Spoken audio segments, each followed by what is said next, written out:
Hey guys, new video, a review on this game, Mario & Luigi Paper Jam. I showed this in my previous pickups video, and I haven't actually finished this game. I'm right near the end, and I'm dropping it. Yeah, I hate this game. I think this game is fucking terrible. We'll get to why. It's a shame too. I really started off liking it. Like the first couple hours, I was like, yes, this is awesome, and it quickly wore out my patience like crazy.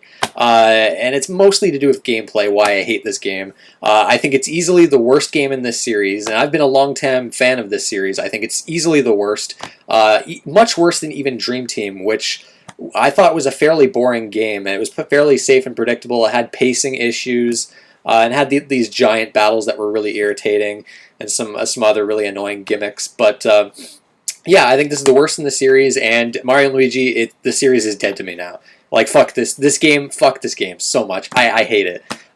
Anyways, where are we gonna start? Well, we'll start with the story. It's got less of a story than any of the previous games in the series. Which is crazy to think about because the previous ones weren't too crazy on story.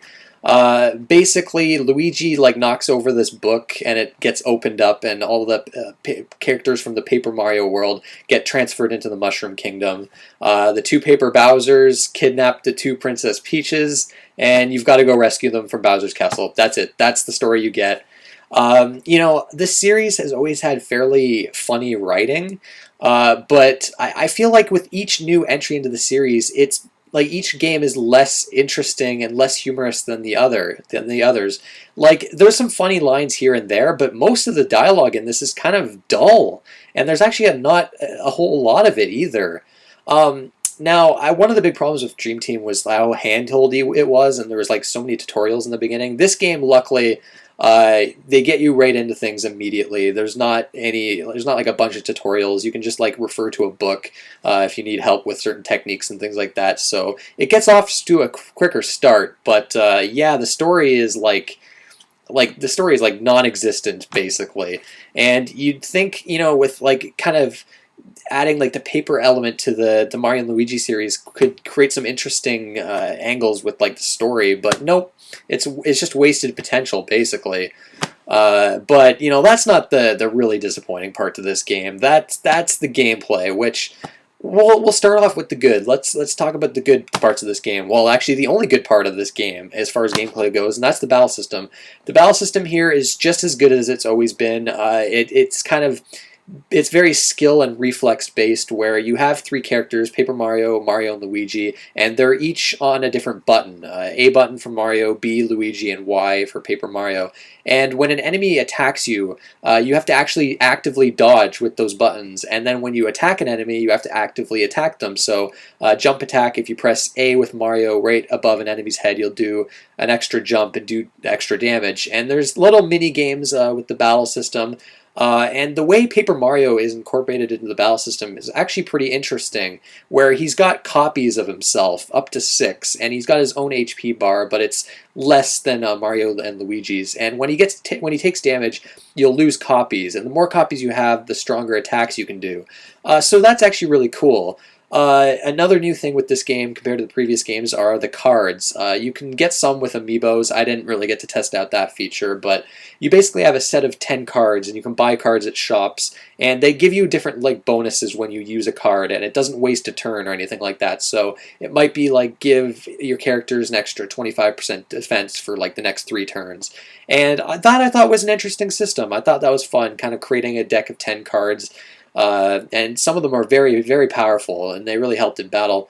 There's also some other, you have your bros attacks that cost brothers points, and they're kind of your magic abilities, and they're these mini games, these skill-based mini games, and most of them are fun. Some of them are quite difficult, and some are better than others, but they're always fun, and there's some really cool ones here.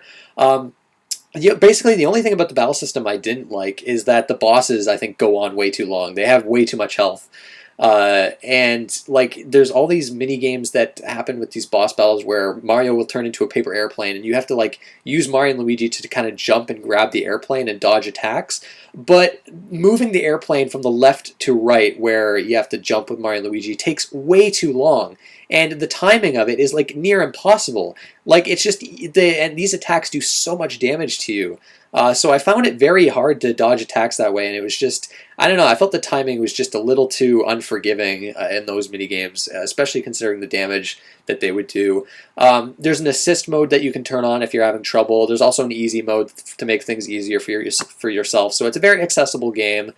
Pretty much anyone could get into it, even though I think it's a pretty challenging game. Like on the normal mode, some of the bosses were very tough, actually. It's probably the hardest one in the series, but yeah, it's it's a fun battle system. It's seriously the only thing about this game I liked. Because now let's get into all the terrible things about this game and why I've dropped it and I'm never coming back to it, and I'm probably going to sell this game. So. Like with previous Mario and Luigi games, you've got an overworld. The environments here are extremely boring. You've got the forest, you've got the snow area, you've got the desert. Like, we've seen these environments a million times before, and they're just not fun to explore here. And basically, there's puzzles that you have to kind of do in the overworld with different abilities that your brothers get. For instance, a drill ability where you can kind of drill underground, and then you can like drill up walls and kind of do platforming of sorts that way. You can turn into a paper airplane to go over gaps. You can do like a grab ability where you can grab things that are far away. And the overworld exploration is just fucking boring. It is just these like really brain dead puzzles that are just not fun whatsoever. It's weird, like the most enjoyable part to explore these environments was like finding coin blocks. And it's like the actual puzzle solving elements I thought were just not that fun. I felt like they've gotten worse with each game, but that's not the really bad part.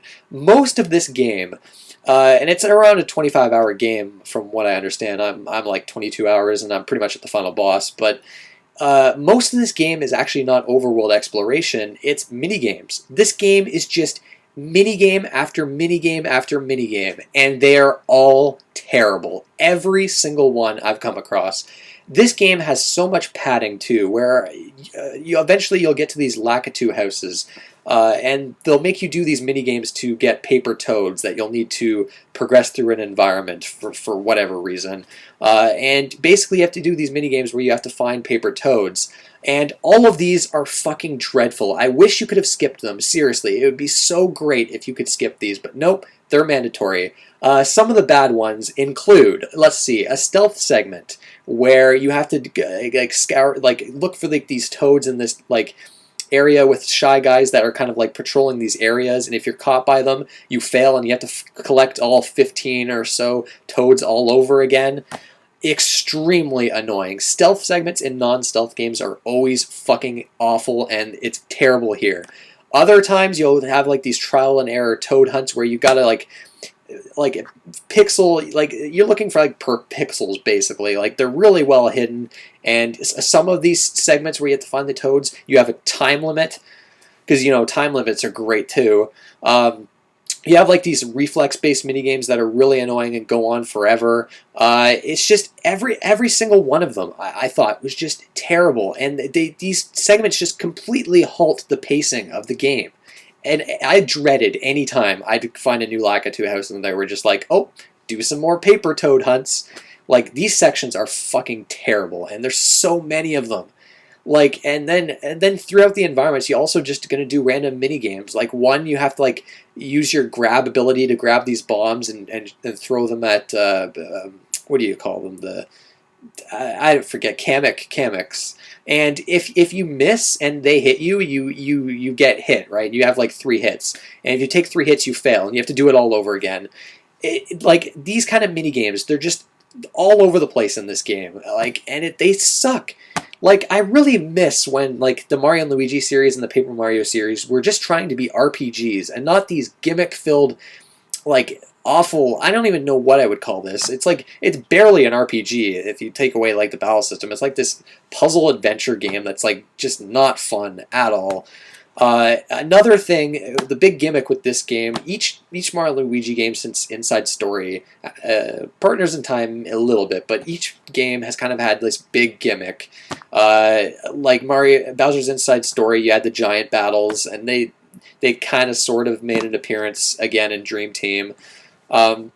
But the gimmick one for this game is the papercraft battles, where you control like a giant paper version of like a character, Mario, Luigi, Yoshi, Princess Peach, and you get these massive 3D environments. They're in 3D. These environments. They have nothing to do. Like, this is like not an RPG thing. It's basically it's a mini game. It's a full-fledged mini game, and it is easily the worst thing about this game. Like, the paper toad hunts are terrible, but this is on a whole other level. And the Yoshi one that I'm on right now is what made me stop playing the game. I got to this segment, I was just like, fuck it, I'm done. This shit sucks. So you control these like papercraft things, and you have like a cursor in front of you that you can kind of throw your character at. Your character's on like a stand of sorts, and there's enemies in these environments. You got to throw yourself at them and hit them, and you have like a charge meter. In order to use your dash ability, you have to charge that up. So you have to do like this mini rhythm game, and it takes fucking forever to charge up your meter, and you need it charged up because you can't kill the enemies. And basically, to progress through these papercraft battles, you kill a bunch of enemies, and then you fight a boss. And these sections control like fucking shit. Like, you can't even, like, the way they turn around is so slow. The camera just does not cooperate with you in these segments, and they just go on forever, and it's just irritating. Like, these segments are not fun at all. And it's not very RPG like either, because you're not gaining experience for this, and they almost always seem to come at like just random times. Anytime a segment of this, like this kind of segment, came up, they're like, I mean, they're a little hard to describe. I'm probably doing a pretty poor job in describing them, but like, see, I hated the giant battles in Dream Team and Inside Story, and some of them you had to like use the microphone. You had to blow in the microphone, which fucking sucked. But honestly, I think they're probably better than these. Like, these are probably even worse. Somehow they're even worse, and those were like my least favorite parts of those previous games. But yeah, these papercraft battles are just, they are dreadful. Like, fucking the worst. So yeah, I mean, that about covers it with gameplay. That's the entire game. You're just doing mini games, and then you've got this really good battle system in between. It's a shame because like the battle system was really the only thing keeping me going, and it's eventually it just got to me. All the mini games and gimmicks and all that garbage just kind of all added up, and then towards the end when they started to get really annoying, I was just like, fuck it, I'm done. I've played enough of it to do a proper review. I mean, I'm almost at the final boss. I don't even care. I don't even care what the ending of this game is, because, again, like I said before, the story is pretty much non-existent. But visually, it looks nice. I mean, I like the whole kind of, cartoony aesthetic. I like all the paper added to like the kind of normal Mushroom Kingdom world here. But like I said before, the environments are just very bland, and we've seen these types of environments so many times before, and it looks identical to Dream Team. Like, there's not a huge graphical increase here. The 3D looks nice, I guess. Audio-wise, Yoko Shinomura does the soundtrack again. Not quite as good as Dream Team's, which I thought actually had a really good soundtrack. But it's quite good. It's it fits the game. But it's not one of her best soundtracks. I'll be honest. Yeah. I mean, I don't know what else to say. I'm looking at the back here. Yeah. Papercraft battles. They even advertise them here at the back. Like, they're so terrible. Like, you go and watch a video. I wish I could do gameplay of a 3DS game, but look up gameplay of these papercraft battles, and like, oh man, like, they are just. But yeah, I mean, that's Paper Jam, I guess. It's a big disappointment, I gotta say, and it's pretty much killed the series for me. If they announce another one of these, I'm just not gonna care, because like, I really feel like it's such a shame, because Superstar Saga is like easily, I think, the best one in the series, because that game, they kept things simple. It's got that great battle system, but other than that, it's just got some like overworld exploration, and I thought like the puzzles in that game were far better than what you find in this game and Dream Team. But yeah. Yeah, I hate this game. I'm sorry, I really do. I'm kind of surprised, honestly, the reviews. Like, this game's been reviewing quite well, which is baffling to me. I guess the battle system, like, people are just able to get past all the garbage in this game just because the battle system's good, but not me. I'm sorry. I'd much rather play one of the previous games again. And if you haven't played one in the series, just get Superstar Saga on the Virtual Console. You'll have a much better time. I'd say only get this if you're a hardcore fan of the series, and if the papercraft battles and a bunch of minigames sound fun to you. I don't know why they would, but yeah, that's Mario and Luigi Paper Jam. Thanks for watching. I'll see you next time.